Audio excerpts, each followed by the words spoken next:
Oi, gente, tudo bem? Estamos começando o programa Brasil Consciência desta semana, uma realização do SINDCT, o sindicato que representa os servidores públicos federais do INPE, do DCTA, do CEMADEM e da Agência Espacial Brasileira. E no programa de hoje a gente vai mostrar para vocês uma pesquisa para lá de polêmica. Nós fomos até a Faculdade de Engenharia de Alimentos da Unicamp, em Campinas, para conhecer o desenvolvimento brasileiro de carne de laboratório.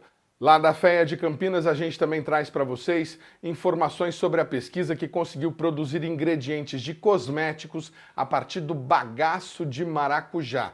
Tudo isso você vê ao longo deste programa, mas antes a gente fala sobre a realização do concurso do Ministério de Ciência e Tecnologia. 814 vagas abertas, parte delas serão destinadas ao concurso unificado, chamado Provão, mas parte delas serão realizadas em concursos separados por cada uma das unidades.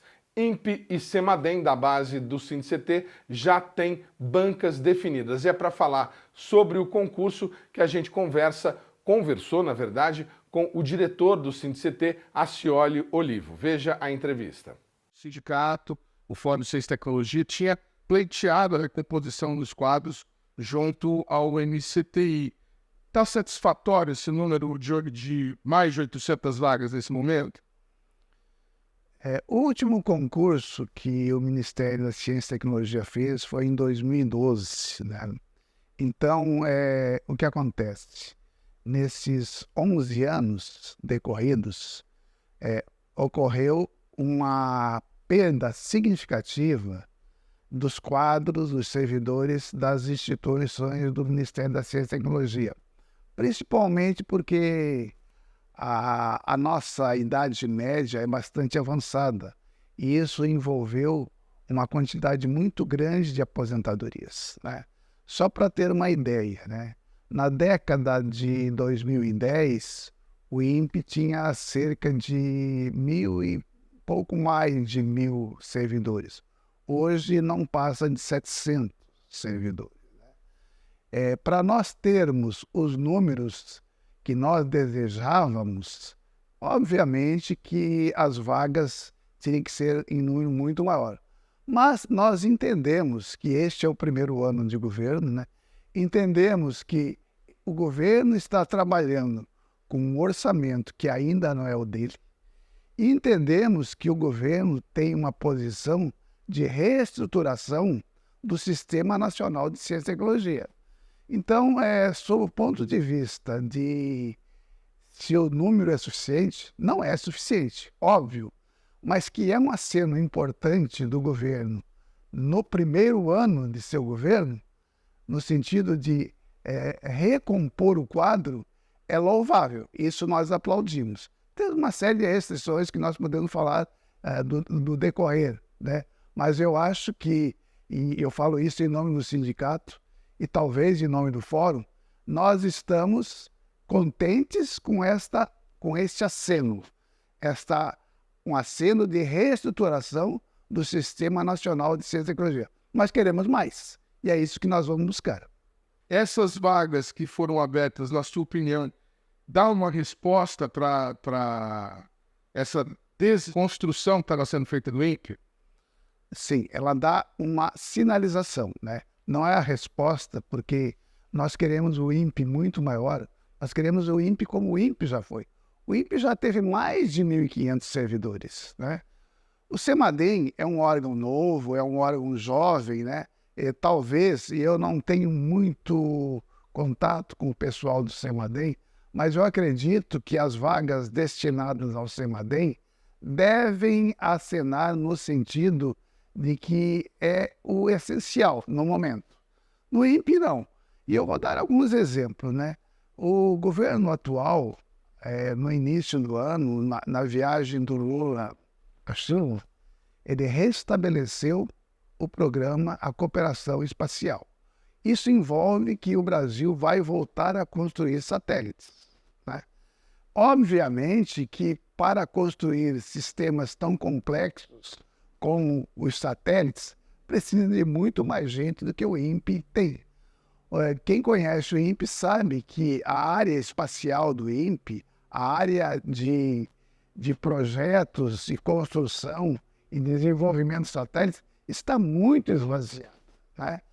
E se o Brasil pretende, por exemplo, o Lula disse isso, né? E a ministra tem dito isso, que o Brasil vai ser protagonista novamente na área de construção e lançamento de satélites.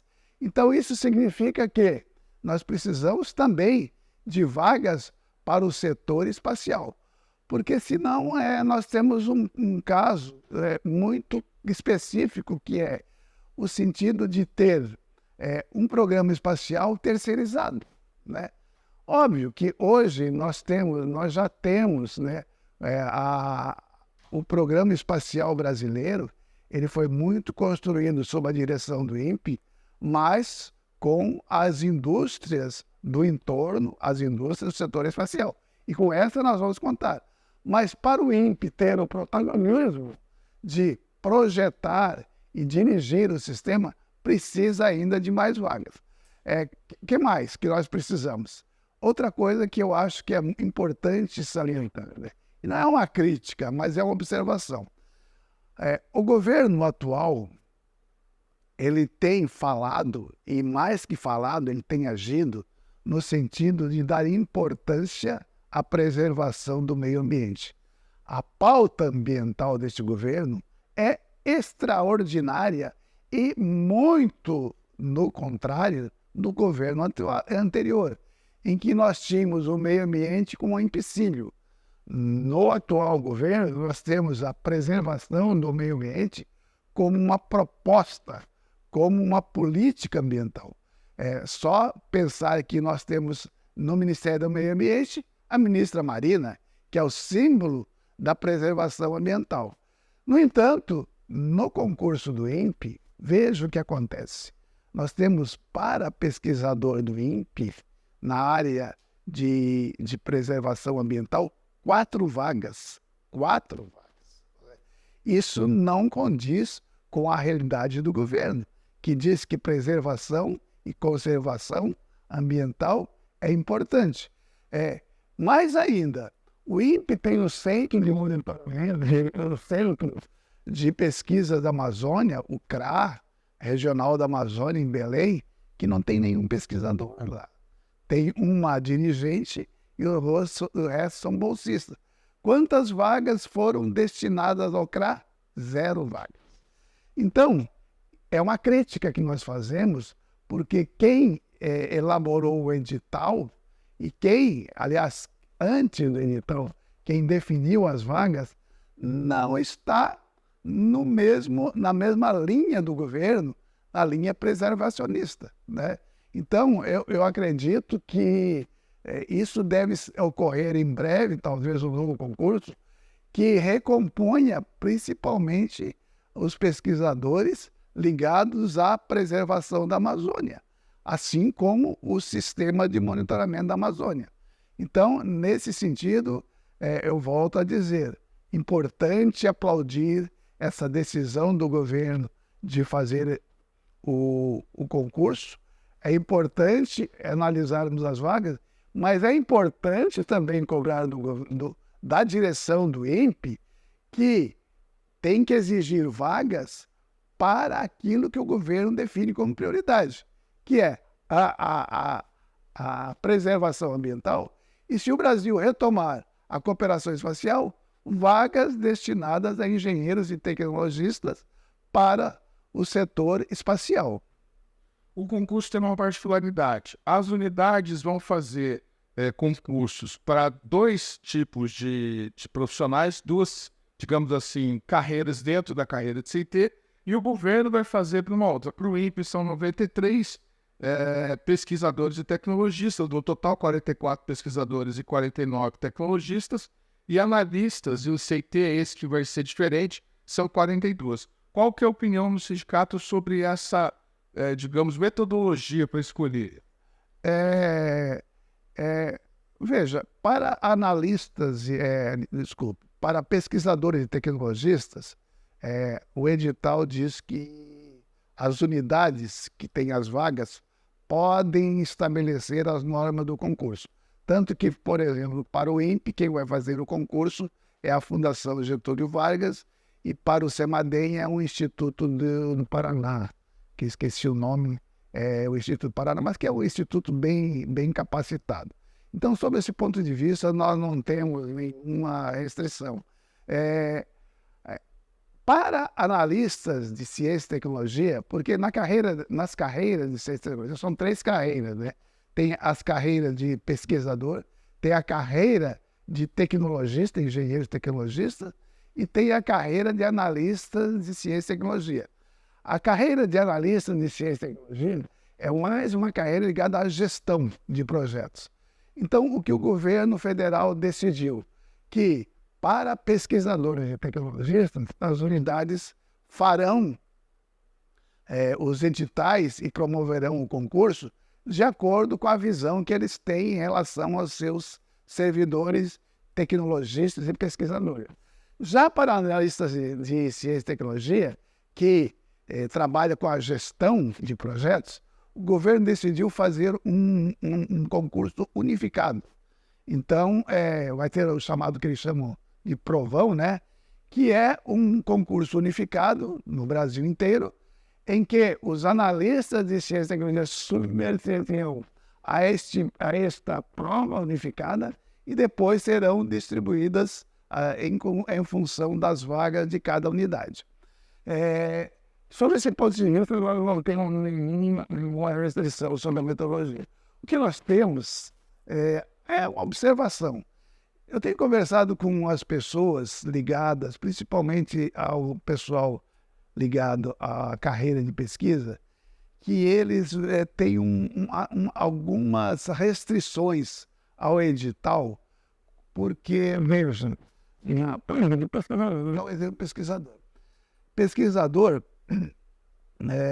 a prova escrita, ela vale 50%, tá? 50%.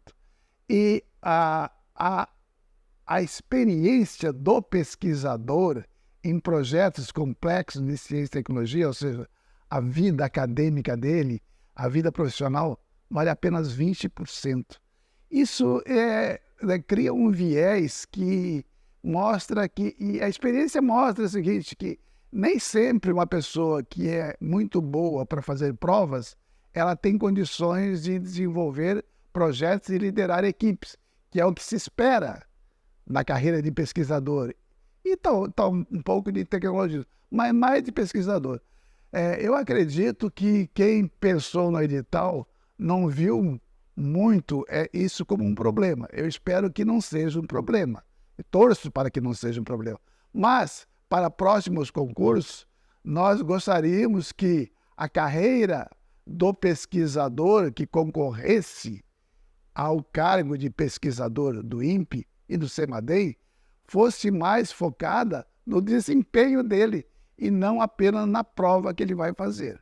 Essa talvez fosse a única restrição que nós do CineCT temos em relação à metodologia do concurso. Receberam um e-mail de um telespectador que questiona a falta de vagas para o DCTA e para a Agência Espacial Brasileira. O que você tem a dizer a respeito disso? Com relação ao DCTA, o objeto deste concurso foi através do Ministério da Ciência e Tecnologia. Então, o que nós temos que fazer e temos feito é gestão junto ao Ministério da Defesa para também criar concursos com vagas para o DCTA. Isso está na nossa pauta. Como esse concurso é ligado às unidades do MCTI, não se aplica. Mas, com relação à agência espacial, eu acredito, sim, que nós gostaríamos de ter mais vagas para a agência espacial.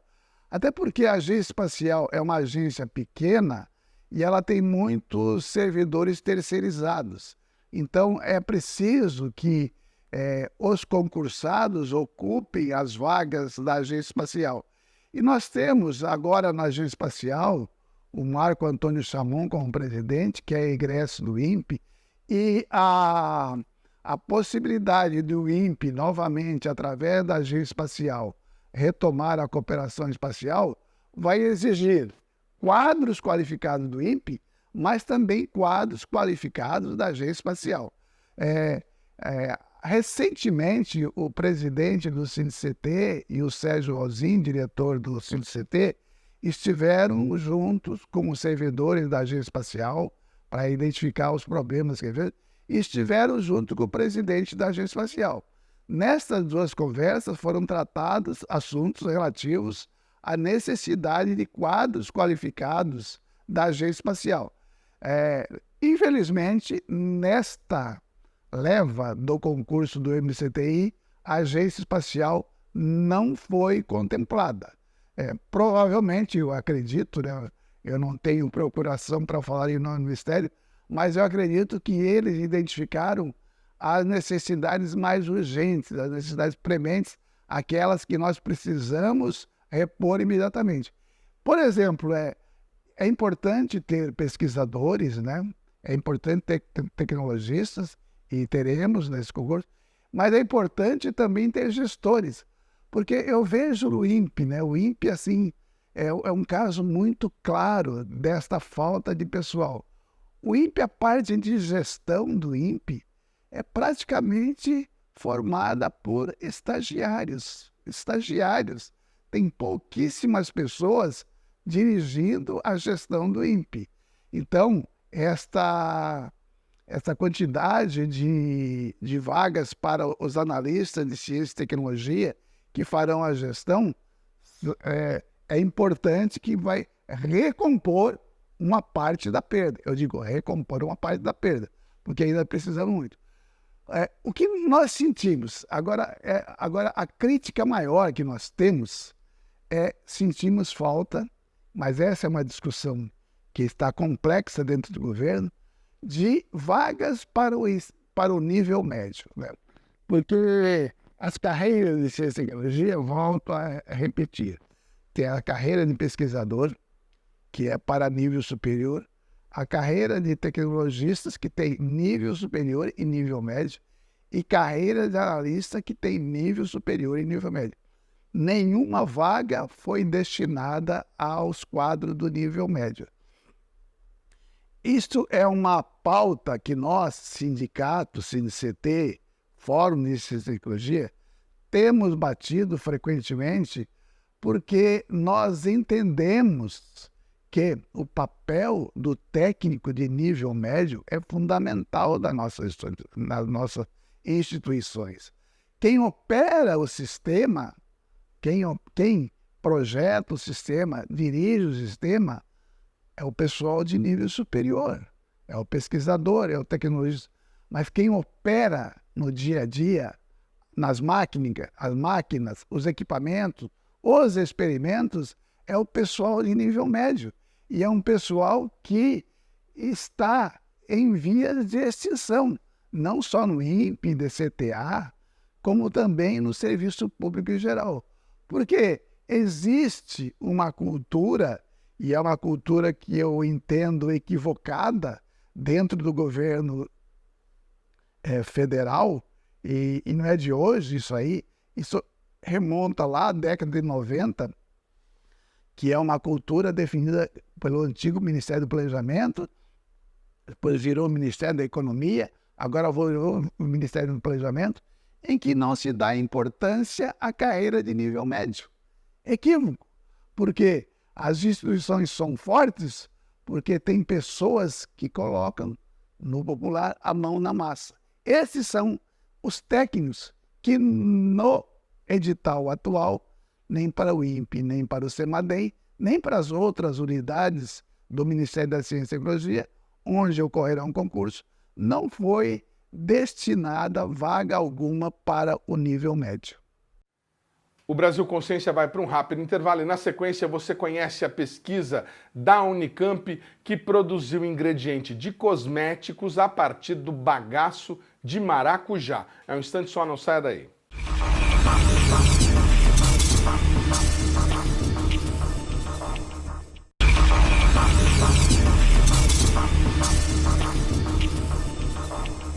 Segundo bloco, estamos de volta e agora você vai conferir a pesquisa realizada pela Faculdade de Engenharia de Alimentos da Unicamp, que já produziu inovação. Uma empresa de cosméticos já está produzindo produtos a partir da tecnologia desenvolvida por doutorandos da Unicamp. Veja como foi feito.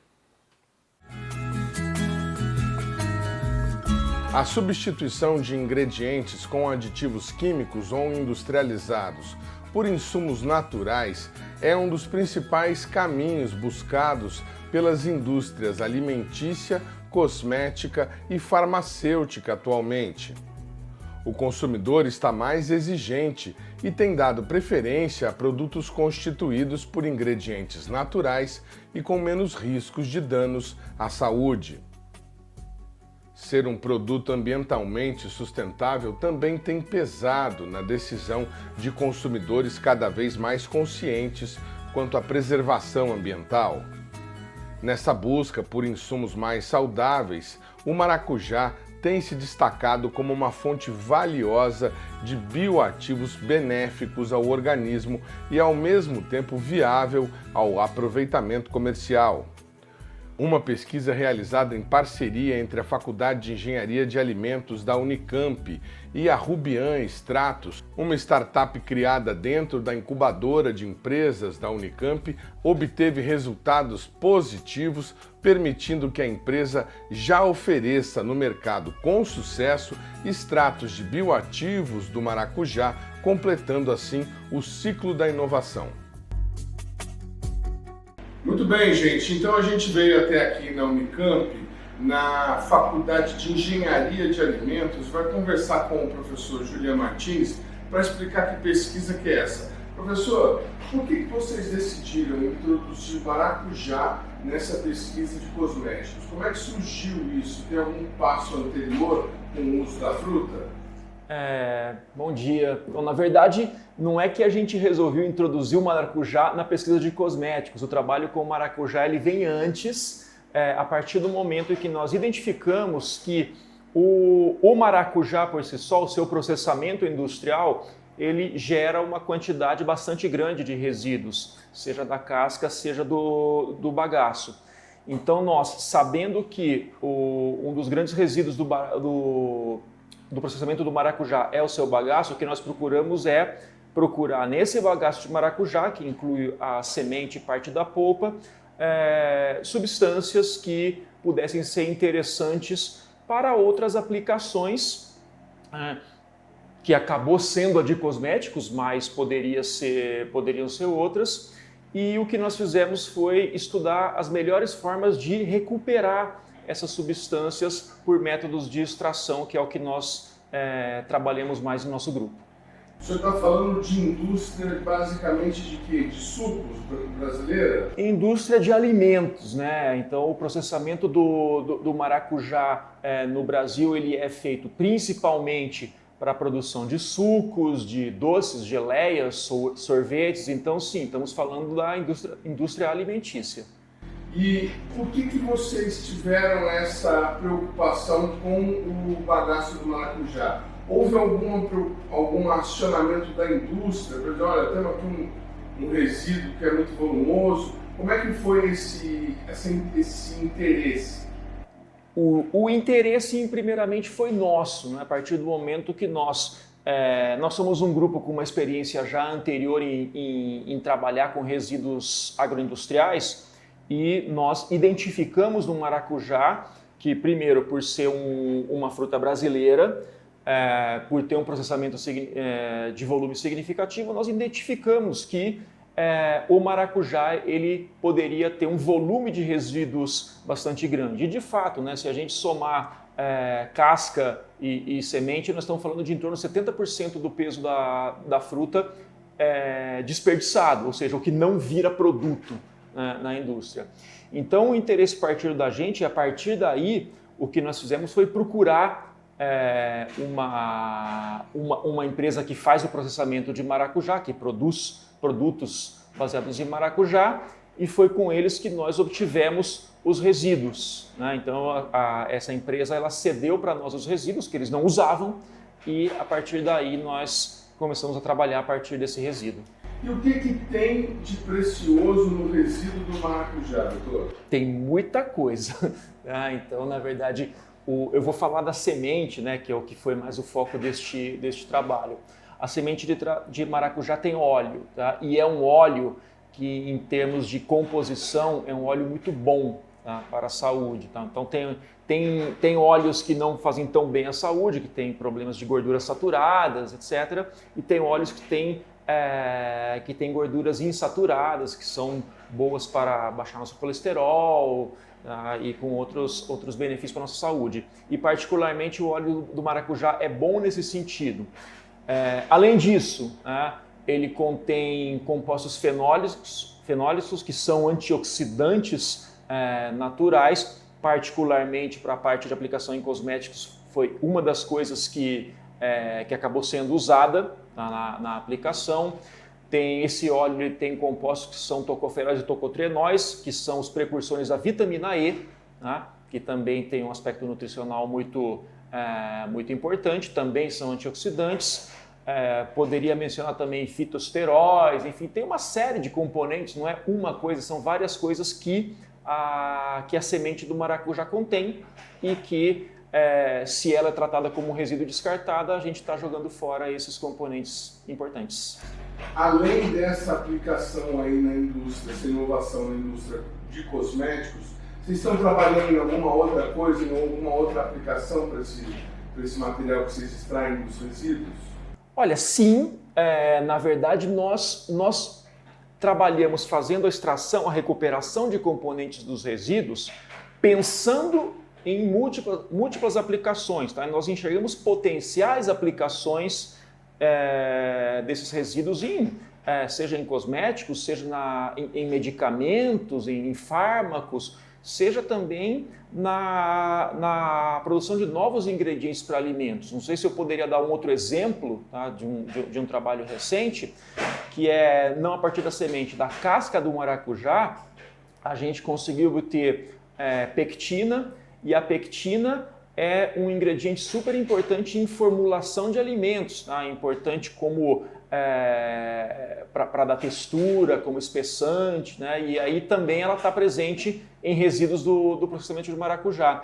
Então, eu diria que sim, né? Na verdade, quando a gente começa um trabalho, a gente também está querendo enxergar aonde nós podemos chegar com o aproveitamento desses resíduos. Não significa que nós vamos chegar em todos eles, porque ciência funciona assim, né? Mas a gente sempre está procurando olhar as potenciais aplicações. Essa substância que o senhor falou que encontrou na casca, ela é adquirida hoje pela indústria de alimentos para fazer a produção de alimentos? A pectina é usada em muitos produtos alimentícios na indústria, tá? É usada em iogurtes, é usada em geleias, enfim, é usada numa grande quantidade de produtos alimentícios como ingrediente, tá? Naturalmente usado, sempre usado. Tá? A pectina hoje ela é obtida principalmente de casca de laranjas, de cítricos e de maçã. Tá? Então, o maracujá ele é uma possível nova fonte de pectina que a gente também está procurando desenvolver. Que bacana! E como é que é essa pesquisa? Vocês fizeram num laboratório com doutorandos? Como é que foi o desenvolvimento disso, doutor? Sim, toda pesquisa que a gente desenvolve, ela envolve alunos, né? Alunos de pós-graduação, podem ser mestrandos, podem ser doutorandos. Então, neste caso específico, sim, ela envolveu doutorandos, então tudo isso começa com o envolvimento de pelo menos um estudante de pós-graduação que vai desenvolver o seu projeto de pesquisa, o seu projeto de doutorado, cuja parte experimental é feita dentro de um laboratório que eu coordeno aqui dentro da FEA. Então, a gente elabora um projeto de pesquisa.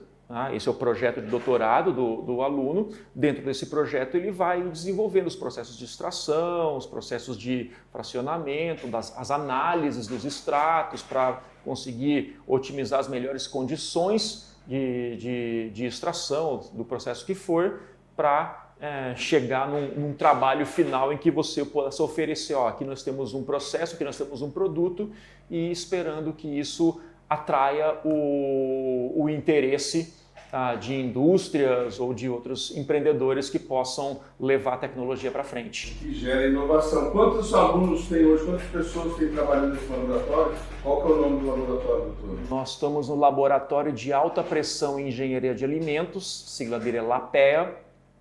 Hoje eu tenho, se eu sei de cabeça, eu estou com 8 alunos de pós-graduação e mais 4 alunos de graduação fazendo iniciação científica, e tem mais uma pessoa que é do corpo técnico da Unicamp, que é responsável também pelo laboratório.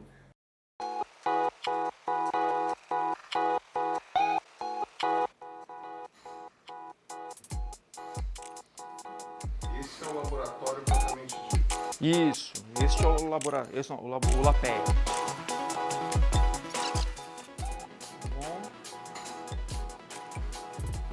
Eles não estariam fazendo nada relacionado ao maracujá? Não. Aqui a Rayane, ela está trabalhando com resíduos de guaraná. E o Fernando está trabalhando com uma plantinha chamada Dama da Noite. Né? Dama da Noite? Conhece? Então, ele está extraindo algumas coisas da Dama da Noite que espero que sejam interessantes, mas aí vai um pouco mais para a parte medicinal.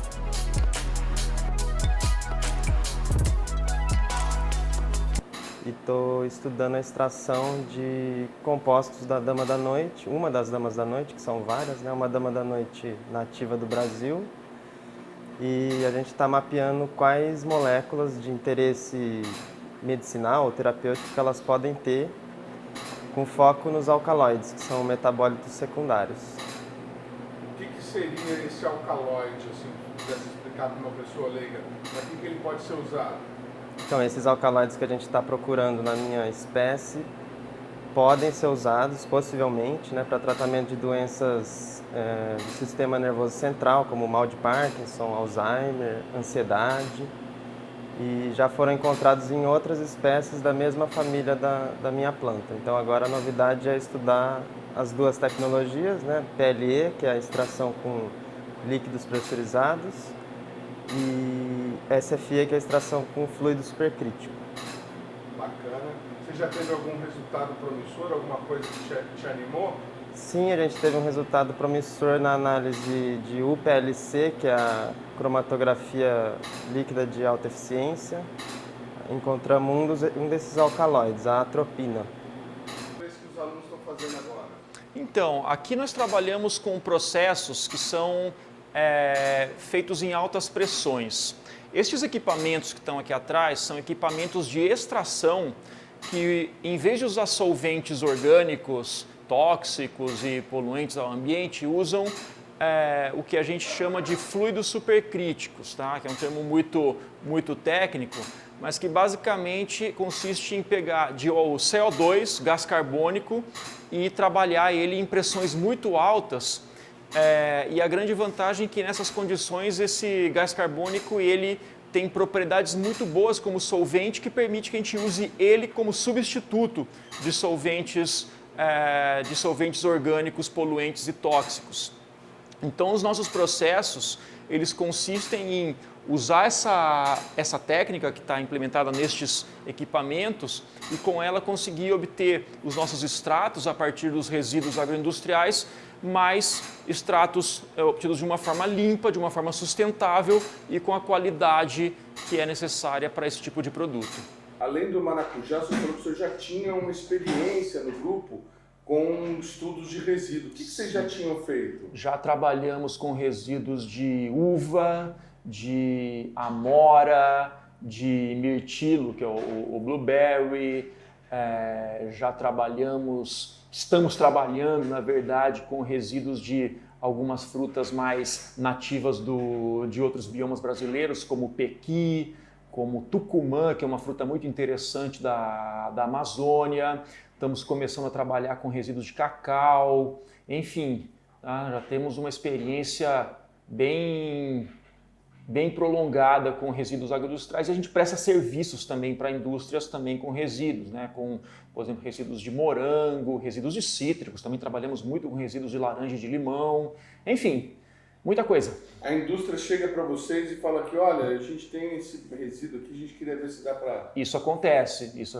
Então, às vezes, a indústria já conhecendo um pouquinho o nosso grupo, ou procurando a FEA, sendo direcionada, a gente também presta serviços para indústrias que produzem alimentos, que processam alimentos, geram resíduos da produção de alimentos e querem saber se podem reaproveitar esses resíduos com algum processo interessante que gere algum outro produto de alto valor. Especificamente no caso do maracujá, a primeira pergunta que eu fiz foi sobre a questão da indústria de cosméticos. Como é que foi essa ponte e no que eles aproveitaram as substâncias que vocês conseguiram extrair? Vamos lá. Então, voltando um pouquinho, né, como eu comentei, o Edmond, tudo começou com um trabalho de doutorado a partir dos resíduos de maracujá. Tá? Foi desenvolvido por uma ex-aluna nossa, que hoje já é professora numa universidade pública. Qual que é o nome da aluna, professor? Juliane Viganò. Juliane Viganò hoje é professora na Universidade Federal de São Carlos, também na Engenharia de Alimentos. Então, tudo começou num projeto de doutorado dela, no doutorado dela, feito aqui, e o que aconteceu foi, à medida que os resultados dela foram aparecendo e se mostrando muito, muito interessantes, muito bons, isso despertou, em primeiro lugar, o interesse de uma startup, tá? que dava na época incubada na Unicamp, que é a Rubian, tá? a Rubian Extratos. Então essa foi a primeira ponte, né? O contato da Rubian com a gente, que fez com que a gente, em projetos em parceria, desenvolvesse um trabalho além do doutorado da Juliane, que foi a partir dos produtos que a Juliane obteve, que a gente patenteou, tá? A gente licenciou a tecnologia e essa empresa, a Rubian, ela passou a desenvolver o cosmético usando as tecnologias que nós desenvolvemos aqui. Então todo o background técnico, né, a fundamentação científica que nós conseguimos obter aqui foi aproveitada por essa empresa, que hoje já não está, não é mais um startup, já saiu, já está no mercado, já lançou produtos com base nisso e outros produtos desenvolvidos por outros grupos, mas esse primeiro contato foi o grande ponto de partida para que a tecnologia saísse dos muros da universidade, do laboratório, e hoje esteja no mercado. É isso que a gente fala quando a gente produz inovação, que a pesquisa para produzir inovação normalmente é feita no instituto público e depois a indústria que desenvolve. Qual que é a vantagem disso? Porque a faculdade recebe alguma coisa da empresa, a empresa paga por esse desenvolvimento, ou o ganho é para a sociedade por conta da geração de emprego, de renda, de riqueza, de tecnologia? Olha, Edmond, vamos lá, depende, tá? Existem situações em que sim, né, que projetos de pesquisa eles recebem financiamento de empresas desde a sua concepção, tá? Então existem formas de fazer pesquisa em que a empresa traz um problema e o projeto de pesquisa é desenvolvido para resolver um problema específico da empresa. Isso existe, isso é interessante e isso é válido. No entanto, isso não é o que acontece na grande maioria dos casos. Tá? Na grande maioria dos casos, e aqui especificamente dentro de uma instituição pública de ensino e pesquisa, a pesquisa ela recebe financiamento público. Tá? Então, do que nós estamos falando? Primeiro, a Unicamp. A Unicamp é uma universidade pública e o que mantém tudo isso que nós temos aqui, né, o ambiente de trabalho, os laboratórios, em sua maioria o repasse de recursos públicos, de arrecadação do ICMS, que financiam as universidades estaduais paulistas. Outra coisa importante é que existem agências públicas de fomento à pesquisa. Eu vou citar a FAPESP especificamente, que é a Fundação do Estado de São Paulo. Por quê? Porque a FAPESP ela financia projetos de pesquisa. Então, por exemplo, eu tenho financiamento da FAPESP para manter laboratório, para realizar pesquisa aqui dentro, tá? Através de projetos que eu submeto e são submetidos à avaliação e aprovação. E também bolsas, né? Então, voltando no caso da Juliane, a Juliane ela fez um doutorado com uma bolsa da FAPESP. Tá? Então, a FAPESP que financiou diretamente a Juliane com uma bolsa de doutorado para que ela pudesse, durante seu período de trabalho, estar aqui desenvolvendo tudo isso. Então, o financiamento público à pesquisa é fundamental. Tá? Até porque, Edmond, quando a gente faz ciência, tá? A gente nunca tem a garantia 100% tá, de que isto vai gerar um produto no mercado. As coisas não são assim. Tá? Então, senão seria muito fácil. Tá? Então a gente pesquisa, a gente vai nos fundamentos, a gente procura. Muitas coisas que a gente desenvolve não se tornam produtos e isso é normal. Tá? Isso é normal, só que a gente precisa de uma fonte de financiamento que entenda isso, tá? E que financie a ciência, tá? Independentemente da certeza ou não de que isso vai gerar um produto, porque a gente consegue gerar um produto se a gente tem a liberdade de procurar. Né? Até o caso da ciência básica, né? A ciência básica é isso. Né? O programa Brasil Consciência vai para um rápido intervalo e, na sequência, você fica por dentro da pesquisa brasileira que está desenvolvendo a polêmica carne de laboratório. Um instante só, não saia daí.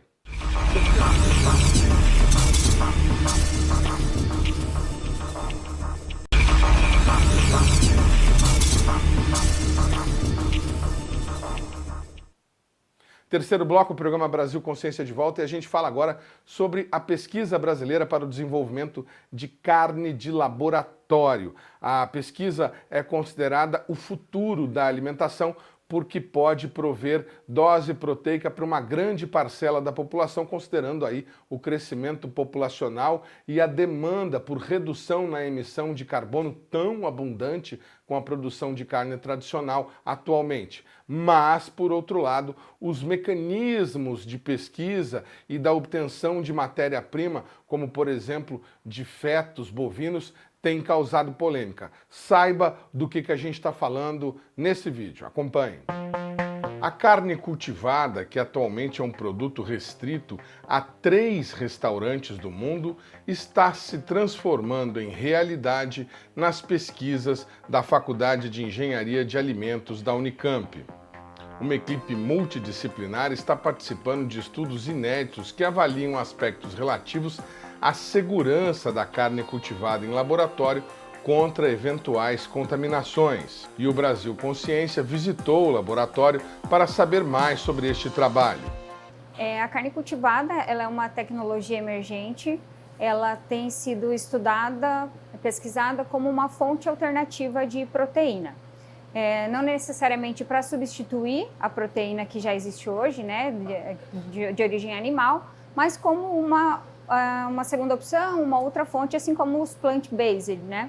Ela não é totalmente nova, ela já está sendo pesquisada há cerca de 20 anos, desde o início dos anos 2000, mas foi em 2013, ali, mais ou menos, que o Mark Post desenvolveu o primeiro hambúrguer de carne cultivada, lá na Universidade da Polônia, onde ele ministra aula, né?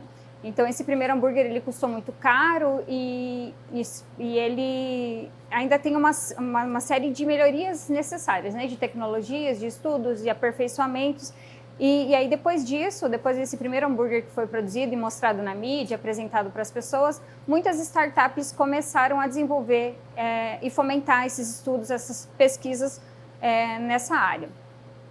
Mas, basicamente, a carne cultivada, ela é células que são pegas do animal, o animal vivo, lá no campo. Da mesma forma, você vai lá, coleta uma quantidade de células por biópsia. Então, você faz uma incisão no animal, né, faz uma tricotomia, limpa os pelos, a pele do animal, corta e tira um fragmento de músculo. Essas células são levadas para o laboratório e elas são tratadas, elas são lavadas, você passa antibiótico para limpar, você limpa com álcool, você faz uma série de limpezas e ela passa por uma série de processos, com meios de cultura distintos, com vários procedimentos de laboratório, né? Até que ela é colocada para crescer. Então você escolhe qual célula você vai querer usar. Você quer tecido muscular do animal, do boi, do bovino, né? Então você escolheu essa célula, você vai botar ela para crescer um pouco no laboratório. Quando você atinge uma quantidade de células, você faz um banco de células e você congela essas células. Você deixa elas guardadas, acondicionadas, congeladas. E aí depois, quando você quer produzir em larga escala, você vai pegar essas células do banco de congelamento e vai descongelar e vai de novo colocar em meio de cultivo com o DMEM, que é um meio de cultivo que tem muitos aminoácidos, muitos açúcares, tudo que o músculo, a célula precisa para crescer. Então, fatores de crescimento, várias outras substâncias, reagentes químicos são utilizados. E elas são colocadas em bioreatores. Então, quando você coloca no bioreator, ele é uma estrutura fechada que tem controle de pH, de dióxido de oxigênio, de gases, né? Tem toda uma parte de higienização desse bioreator que precisa acontecer, entrada e saída de produtos desse bioreator. E nesse bioreator você coloca a célula para crescer e você coloca também esses scaffolds, que são os andaimes que vão dar o suporte para a célula. Então, a célula vai se aderir no scaffold e eles vão formar uma massinha. E a gente chama isso de biomassa de células.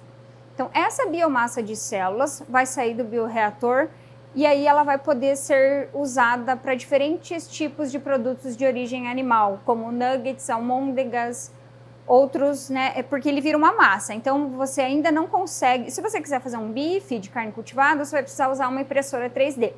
Você vai colocar essa célula na impressora 3D e vai desenhar um bife. Isso é uma opção.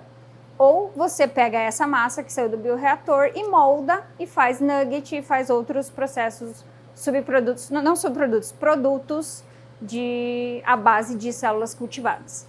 Por que fazer carne em laboratório? Por que não apenas usar a carne que já existe? Tem muita gente que tem, assim, eu não diria nem que é um preconceito, é um conceito com ultraprocessado, salsicha e tal. Isso não seria ultra processado?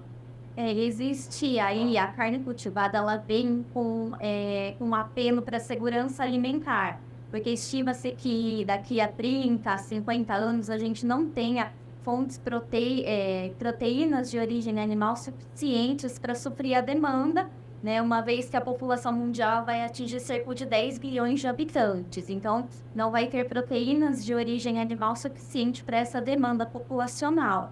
Então, a carne cultivada ela vem com base, né, para manter essa segurança alimentar como uma alternativa, né, para suprir essa demanda de proteína animal. Então, ela tem ganhado, né, destaque porque ela apresenta melhores características, melhores capacidades de mimetizar a carne convencional, em termos sensoriais, em termos estruturais. Então, quando tiver o produto pronto, ali essa carne cultivada, ela vai ter características mais semelhantes à carne convencional, do que hoje a gente consegue ver aí com muitos outros produtos à base de proteínas alternativas. Agora, a senhora falou, por exemplo, que está lá pega o animal e coloca a célula, músculo, tecido e tudo mais. Quer dizer, eu posso escolher, eu quero filé mignon suíno, vou produzir filé mignon suíno a partir de célula de filé mignon suíno. Não, eu quero só um músculo bovino. É possível fazer essa diferenciação? A carne laboratorial que vai ser originada, ela vai ter característica, gosto semelhante ao original? Sim, é possível. Exatamente nessa parte inicial que você coleta as células, você leva para o laboratório e você faz a diferenciação delas. Então, você escolhe qual tipo de célula você quer. Para colocar essa específica, então você escolhe. Você quer o filé mignon de suíno. Você coloca esse tipo de célula específica isolada, você isola de todas as outras células e coloca ela para crescer, se multiplicar e depois ela vai ser só esse tipo de célula. Você coloca em condições específicas para ela, né, crescer. Tem uma fábrica de pitanha, só vai sair pitanha da minha voz. E essa carne ela vai ter textura como carne, ela vai ter gordura, o que é ruim da carne vem nela? Sim, o crescimento das células, assim como a célula muscular, né? A célula gordurosa, ela também pode ser crescida em bioreatores, e esse efeito do marmoreio, né? Da marmorização da carne, ele pode ser construído aí no protótipo, na carne cultivada. Então, o produto final, ele vai ter características muito semelhantes da carne convencional, mas pode ter um controle maior do nível de gordura, né, do nível de antibióticos utilizados, do nível de células que foram crescidas ali, né, as células que estão presentes. Então, o marmoreio, né, que é a mistura entre a célula muscular e a célula gordurosa, ele pode existir, sim, uma vez que os dois tipos de células podem ser crescidos em bioreatores.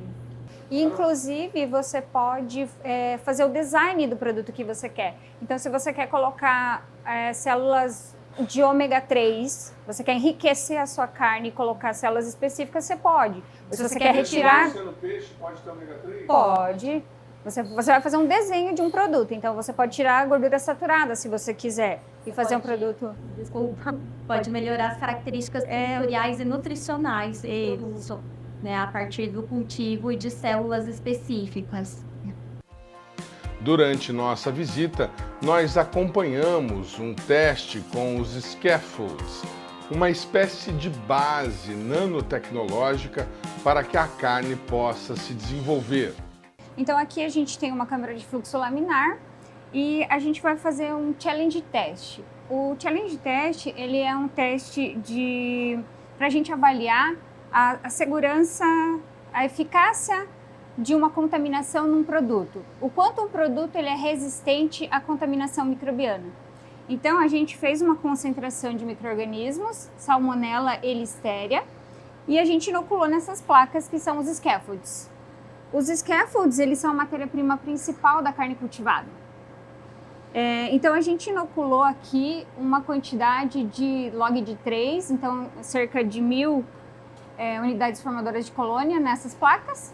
E agora a gente vai diluir elas e plaquear em meio de cultivo seletivo para cada uma dessas bactérias, para a gente contar e ver como que foi o comportamento dessas células nessa matriz scaffold. Como é que a senhora fala? Scaffold. Scaffold. É como se fosse... A tradução é um suporte. Então, ele é o suporte para a célula crescer. Tá? Então, eu tenho aqui dentro um protótipo de carne cultivada para mostrar como que fica depois. Então, esse aqui é um protótipozinho de carne cultivada. A senhora fala o quê? Protótipo de carne cultivada? Isso. Aqui nós temos já as células crescidas dentro desse suporte que é o scaffold. Tá? Então, isso aqui é um protótipo de carne cultivada. São 3 camadas que ficaram crescendo durante 7 dias e isso aqui é o mais parecido com o que vai ser depois usado para fazer um nugget, uma almôndega, algum produto à base de célula cultivada.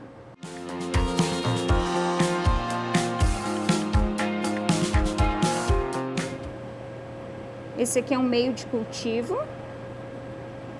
Ele se chama Demen.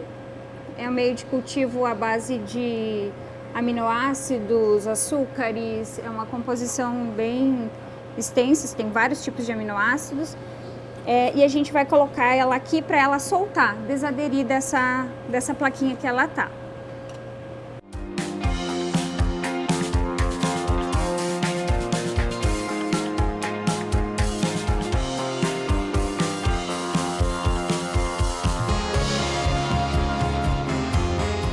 Pegar de perto, ó, esse aqui é o scaffold.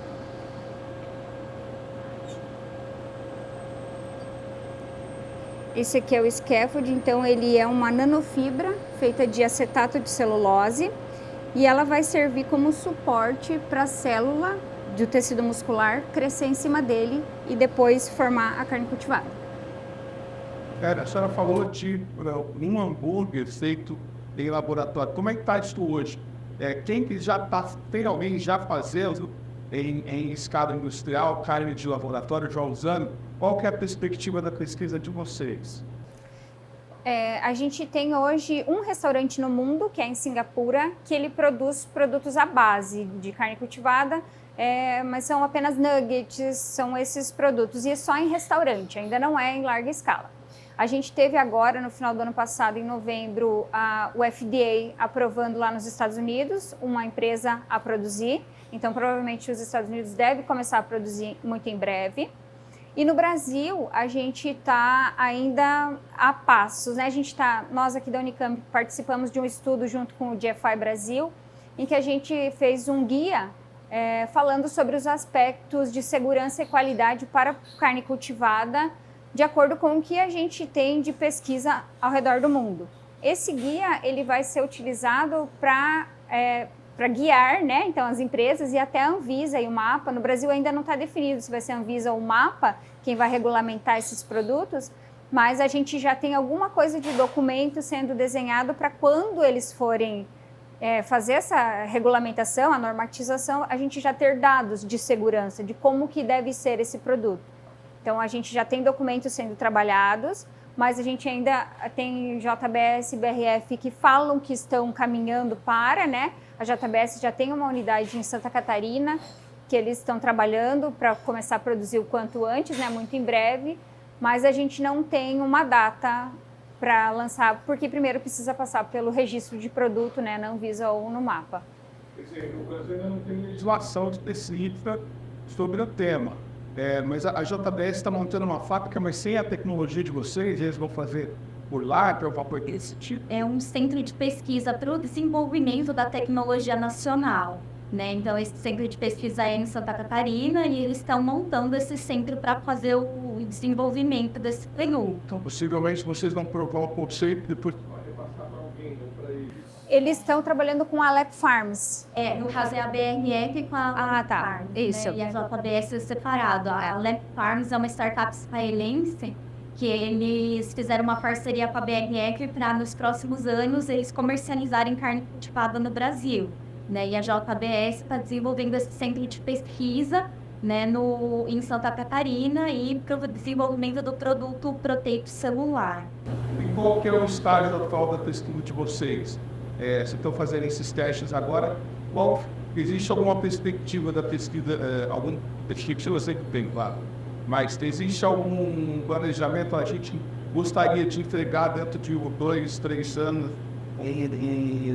um produto possível, acessível. Então, no Brasil, ainda a gente está engatinhando em termos de pesquisa, ainda faltam muitos investimentos, financiamentos, incentivos, a regulamentação e mesmo fomento à pesquisa. Então, aqui na Unicamp a gente tem departamentos que estão desenvolvendo pesquisas diferentes, né? Então, a gente desenvolve pesquisas na busca de insumos para o meio de cultivo da carne cultivada, que também é um dos gargalos do processo, já que o crescimento de células animais ele ocorre suplementado com soro fetal bovino. O uso do soro fetal bovino ele onera o processo tanto em questões éticas, né, quanto em questões econômicas. Então, uma das nossas pesquisas é o desenvolvimento desses insumos, né, para a retirada desse soro fetal bovino como suplemento do meio de cultivo, né?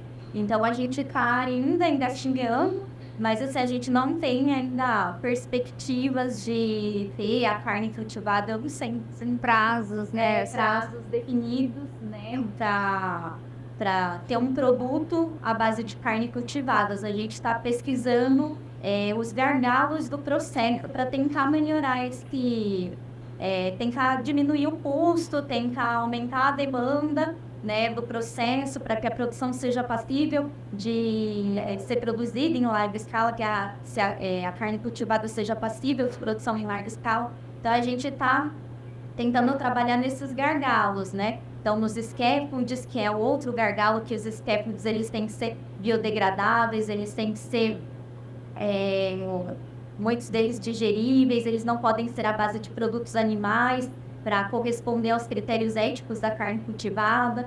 Então, a gente, aqui na Unicamp, a gente está tentando trabalhar nesses gargalos do processo, nesses desafios que a carne cultivada ainda tem que superar, né, com base, como toda nova tecnologia. Isso é muito caro? Sim, é um dos componentes mais caros do processamento da carne cultivada, né? Cerca de 95% do custo da carne cultivada é de meio de cultivo e 95% do custo desse meio de cultivo é o custo do soro fetal bovino. Então, esse soro fetal bovino, ele é retirado, né, a partir da função cardíaca de fetos bovinos, né? Então, ocorre aí o abate animal, então vai contra as premissas éticas da carne cultivada e, além disso, envolve o alto custo do processo. Então, a retirada do soro fetal bovino da suplementação do meio de cultivo, ele vai favorecer a redução do custo da carne cultivada, vai deixar a carne cultivada a custos mais acessíveis. Vocês estão tentando bolar um substituto para isso?